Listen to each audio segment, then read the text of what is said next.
So, Simgot, a brand that can't seem to put a foot wrong. Well, maybe good things can't last forever, because in this video, I'm looking at the Simgot EM6L IEMs. Let's get it.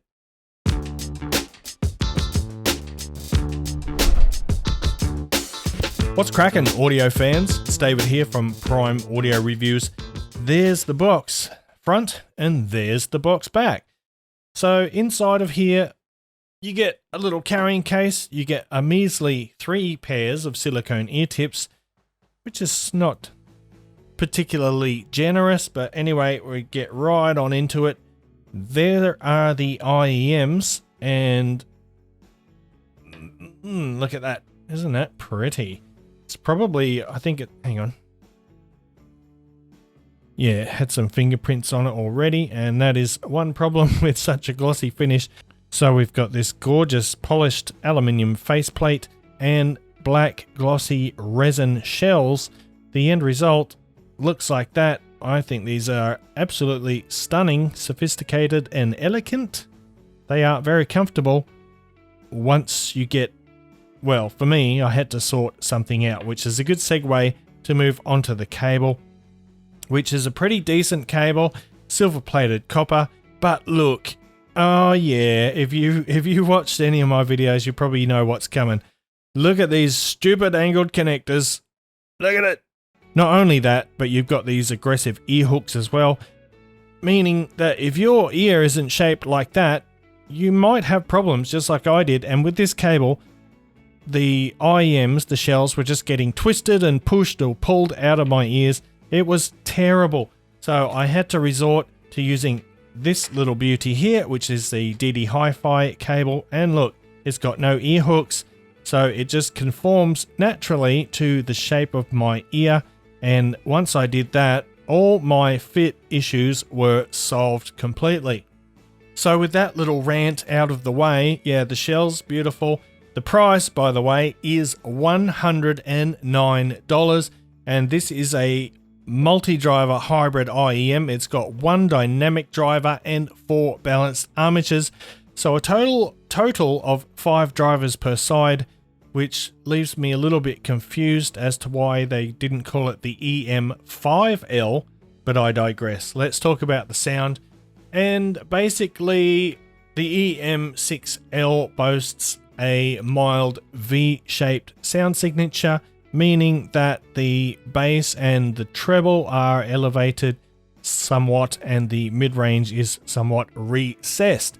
But in this case, when I say elevated, the bass and the treble both are relatively tame. They're very calm, and the mid-range is just pulled back. There is an emphasis on the sub-bass, and it's a safe and inoffensive kind of tuning. It stands out for its expansive soundstage that extends both wide and deep, and this has got a sort of a really airy and ethereal kind of a wispy quality to it, particularly in the upper frequencies. And while this contributes to that sense of spaciousness, it can also be perceived as lacking density and forwardness. And that makes an excellent choice for casual and relaxed listening sessions, but for those seeking maximum engagement, you might yearn for a bit more directness in the sound. Now, in terms of resolution and detail retrieval, I think the EM6L performs slightly below average for its price range. And in addition, the imaging, while it focuses on that nice relaxing tonality, doesn't deliver very much in the way of precision. Now, once again, I've done things kind of backwards today. I've started with the technicalities first, but let's throw up the graph now and we'll talk about the bass. And the EM6L puts a distinct emphasis on the sub-bass performance, which provides a rich foundation for the music. Sub-bass notes take center stage, giving kick drums a pronounced depth and resonance, which results in a thicker, darker sonic profile. And when I say sonic profile, I'm specifically talking about the bass, not the overall sound of this IEM. And then the mid bass takes a back seat, and in my opinion, it's outweighed by the sub bass, leaving it and the lower mids somewhat lacking in fullness. I think they got the tonal balance wrong here between the sub bass and the mid bass. There's just not enough weight in the mid bass and not enough fullness there. Now, while this emphasis on the sub bass doesn't really overshadow the clarity and articulation in the mid range and treble, it imbues both of them with a bit of warmth, but one of the results is a sort of recessed or pulled back mid-range. Now the mid-range has a fairly neutral tone, but it's got these soft rounded notes giving the sound an airy quality.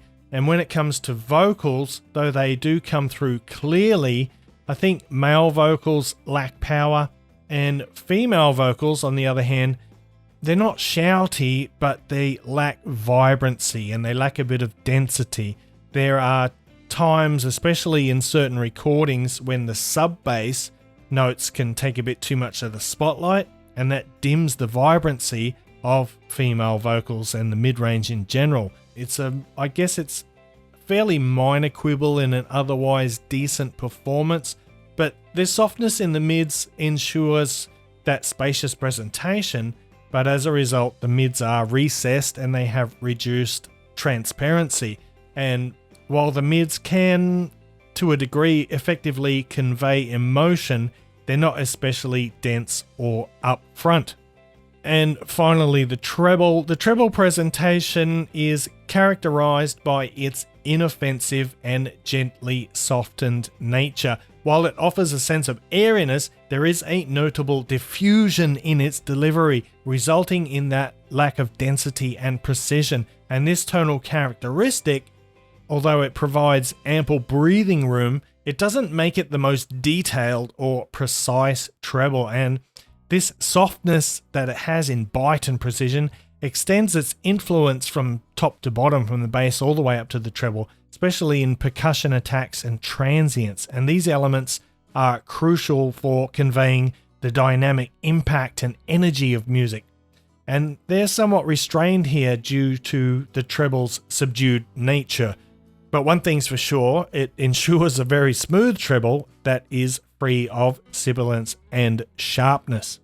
So just coming back to that soundstage for a minute, it is expansive, it is both wide and deep, but the positioning of the stage is very sort of pushed back, and that takes the listener further away from the front of the stage. So imagine if you're at a concert, you will be several rows back from the front stage. You might be sort of halfway or even at the back of the crowd at a concert, which, you know, doesn't deliver the most engaging experience. So now we'll do a couple of comparisons. Here I've got Simgot's own EA500 IEM, and this one, it comes in at $79, so it's significantly cheaper than the EM6L. The EA500 has a single dynamic driver, and it's got all metal shells, whereas the EM6L has got metal faceplates but a resin body. But as for the sound, in terms of overall tonality, the EA500, in my opinion, sounds more dynamic and more vibrant, while the EM6L is very easygoing and kind of relaxed. The bass is tighter on the EA500, it's faster, and it's more evenly spread. It has a better balance, I think, between the sub bass and the mid bass. The mid range is more vibrant and brighter on the EA500, and it has greater clarity as well. And the EM6L's sound is a little bit darker and warmer, albeit still spacious, but it's got this really sort of diffuse, softened notes from top to bottom. However, the EA500's brighter, crisper treble reveals more details, and it creates clearer or more precise imaging. So in my opinion, I think the EA500 is the better IEM, but it really so much depends on preference. There are certain objective things that you can talk about, but for my personal preferences, I would definitely choose the EA500. And next up, we've got the 7 Hertz Legato. And this, if I remember correctly, is a double dynamic driver or dual dynamic driver in here. So it's not exactly apples to apples in terms of configuration. Neither was the EA500, but it is exactly the same price of $109. And the Legato here takes a vastly different approach in its tuning compared to the EM6L. The Legato, it's rich, it's dense, and it's upfront. It's very bold, and it has a lot more bass presence. You could pretty easily call this a bass head IEM. Vocals are more intimate, and they have greater density.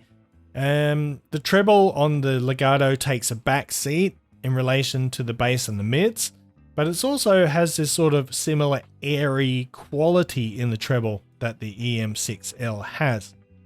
Now, the Legato's stage position is quite forward.